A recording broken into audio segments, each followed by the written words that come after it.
ยามเมื่อตาเว้นหลอกหลับลงป่าแสงยามเมื่อแรงตาเว้นแดงหลับลงป่าไม่ขวัญเจ้าไปอยู่ไตที่ใดทางใดให้ขึ้นมาไว้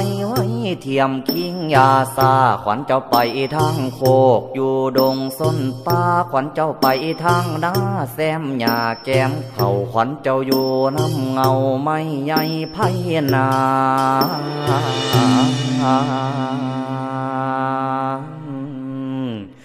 ก็ให้ขึ้นมาสามือนี้วันนี้บัดนี้สิได้เป่าห้องเอิ้นว่ามา